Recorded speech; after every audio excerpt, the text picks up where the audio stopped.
Hello class 7 students, welcome back to Vidya Mind. Let us continue chapter 2 exploring substances acid, basic and neutral. तो हमने previous session में litmus indicator test को समझा, तो concept आपको समझ में आ गया. अब कॉन्सेप्ट से रिलेटेड आज हम एक प्रॉब्लम सॉल्व करेंगे. This problem is actually based on how to identify the unknown sample whether it is an acid or a base. तो solve करने के लिए ready हैं आप? Let's get started. Now let us understand the question. 3 glasses containing 3 different soft drinks, acidic, basic and neutral drinks are provided to you. तो आपके पास 3 samples हैं जिसमें एक sample होगा acidic, एक होगा basic और एक neutral. Unfortunately, these are not labeled. Means आपको नहीं पता तीनों सैंपल में से किस में एसिडिक सोल्यूशन है और किस में बेसिक है और किस में न्यूट्रल है, क्योंकि वो अनलेबल्ड है, उनमें कोई लेबलिंग नहीं है. How will you identify them? You have only red litmus paper strip. अब आपके लिए ये जो एक क्वेश्चन है ना, ये टास्क बन के आया है. आपको इसे सॉल्व करना है. आपके पास सिर्फ रेड लिटमस पेपर है. क्या आप कर सकते हैं? वेल, आपको कॉन्सेप्ट पता है. चलिए उस कॉन्सेप्ट को यूज करते हैं और स्टार्ट करते हैं सॉल्व करना इस क्वेश्चन को. तो सबसे पहले तो हम जो कॉन्सेप्ट है उसको रिवाइज कर लेते हैं. हमारे पास 3 सैंपल हैं. Let the sample be A B C. उनको हमने नेमिंग कर दी, sample A, sample B, sample C. अब एसिडिक सोल्यूशन अगर होगा तो हमने लिटमस इंडिकेटर टेस्ट समझा है. उसमें क्या होगा, जो ब्लू पेपर है वो रेड में चेंज हो जाएगा. ठीक है, याद रहेगा, ब्लू लिटमस पेपर एसिड की प्रेजेंस में रेड में चेंज हो जाता है. और अगर बेसिक सोल्यूशन है तो रेड लिटमस पेपर ब्लू में चेंज हो जाता है, रेड टू ब्लू. राइट. अब यहाँ पे अगर हम न्यूट्रल सोल्यूशन की बात करें तो उसमें रेड रेड ही रहेगा और ब्लू ब्लू ही रहेगा. हमारा ये कॉन्सेप्ट है. राइट. अब ब्लू रेड में चेंज हो रहा है अगर एसिडिक सोल्यूशन होगा, बट रेड में कोई चेंज नहीं आएगा. ऐसे ही रेड ब्लू में चेंज हो रहा है, बेसिक सोल्यूशन है, और ब्लू में कोई चेंज नहीं आएगा. और न्यूट्रल सोल्यूशन के साथ किसी भी पेपर में कोई चेंज नहीं आएगा. रेड रेड ही रहेगा, ब्लू ब्लू ही रहेगा. राइट. चलो अब सॉल्व करते हैं. तो सबसे पहले हमें क्या करना है, step 1 is put 3 different red litmus paper strips in all the 3 glasses labelled A, B and C. तो मेरे पास मैंने 3 सैंपल यहाँ पे रेडी किए हुए हैं, सैंपल ए, सैंपल बी और सैंपल सी. तो हमें क्या करना है, रेड स्ट्रिप लेनी है लिटमस पेपर की. रेड लिटमस पेपर ही है हमारे पास, और कोई पेपर है ही नहीं, ब्लू वाला नहीं है. तो हम इनको डिप करेंगे. सैंपल ए में हमने ये डिप किया. थोड़ा सा वेट करते हैं और देखते हैं कोई चेंज आ रहा है. ऑब्जर्व करिए ध्यान से. वेट हो गया पेपर लेकिन कोई चेंज नहीं आया.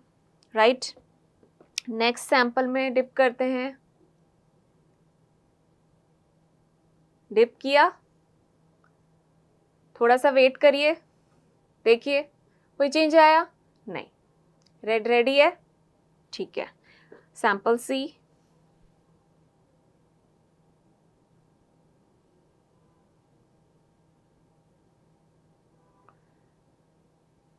देखिए ध्यान से, कोई चेंज आया?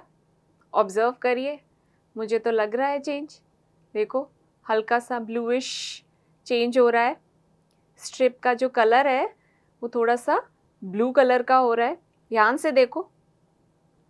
अगर आप इसको नॉर्मल रेड स्ट्रिप से कंपेयर करो, ये देखो, तो आपको ये पोर्शन हल्का सा ब्लू नज़र आ रहा है.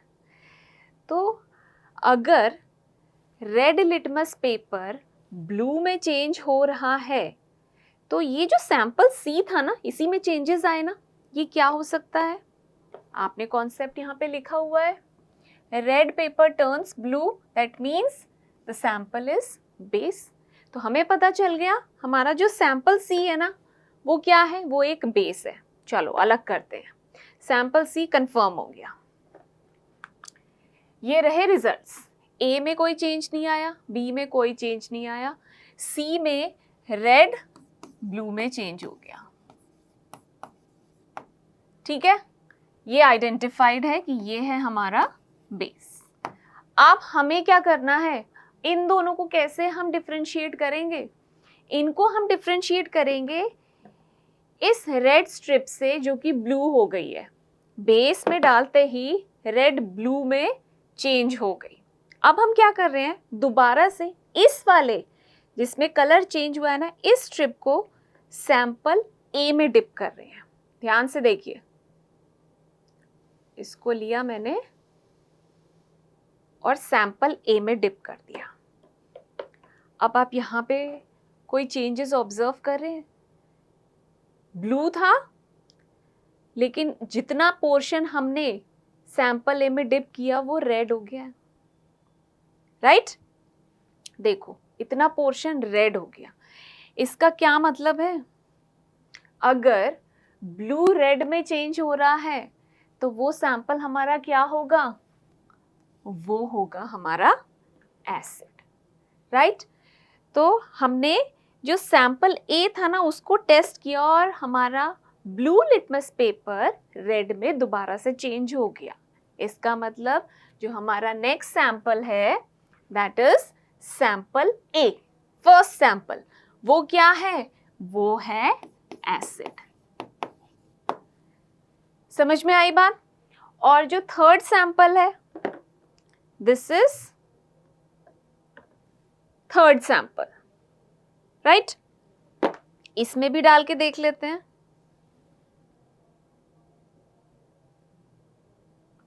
इसमें हम पूरा डिप कर देते हैं।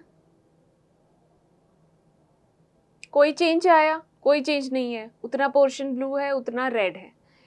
तो ये जो सैंपल है हमारा, जो सैंपल हमारा थर्ड है सैंपल बी, उसमें कोई चेंजेस नहीं आए। दैट मीन्स कि जो ब्लू लिटमस पेपर था वो ब्लू ही रहा। ये है हमारा neutral solution. Clear?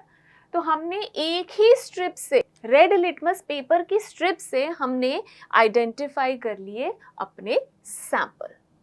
Understood? Question समझ में आया? So finally the solution which turns red litmus to blue will be a basic solution. Red से ब्लू का होना मीन्स बेसिक सॉल्यूशन है। Solution which turns blue to red will be acidic solution. Blue से red होना means acidic solution, and the solution which has no effect on any litmus paper will be neutral. So hence the results are as shown in the figure. A is acidic, B is neutral and C is basic. A हो गया हमारा acidic, B हो गया basic और C हो गया neutral. So I hope you have understood how to answer and solve problems related to identifying acid, basic and neutral solutions. Thank you so much for watching Vidyamai.